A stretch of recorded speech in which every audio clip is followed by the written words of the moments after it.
Presiden Indonesia, Joko Widodo, melawat ke Ukraina pada Rabu 28 Juni kemudian bertolak ke Rusia sehari setelahnya.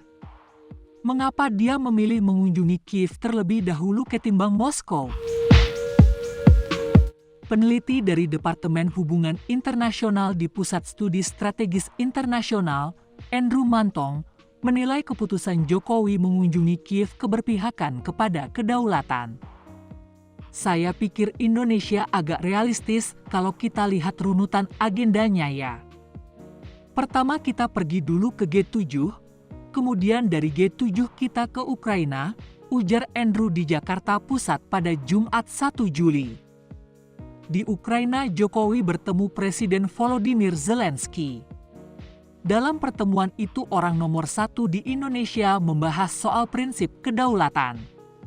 Menurut Andrew, dalam struktur konflik di Eropa Timur, Ukraina dianggap pihak yang lebih lemah.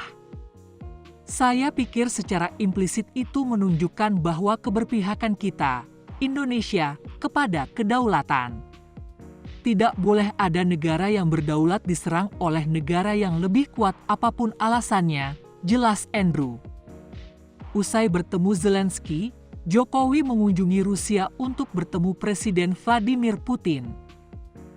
Saat bertemu Putin, Jokowi meminta jaminan pasokan pangan dan pupuk global tak terganggu akibat invasi Rusia ke Ukraina.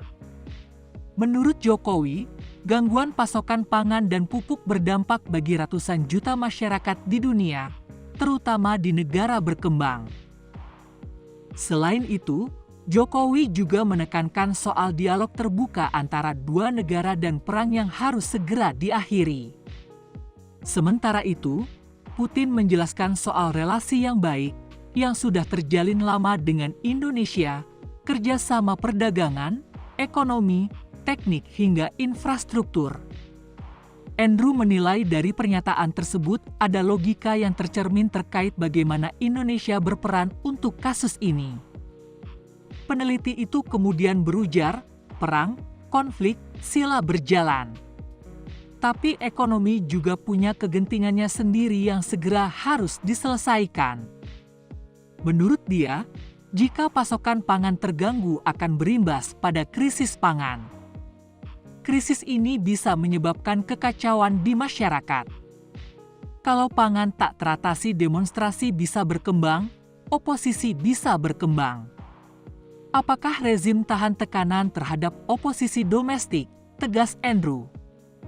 Sebelumnya, Menteri Luar Negeri RI Retno Marsudi mengatakan lawatan Jokowi ke Ukraina dan Rusia untuk membawa misi damai.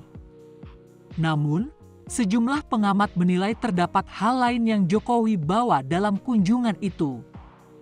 Mulai dari menyuarakan dampak perang terhadap negara berkembang, menjamin pasokan pangan dan pupuk global kembali berjalan, dan menyukseskan forum G20 yang diketuai Indonesia.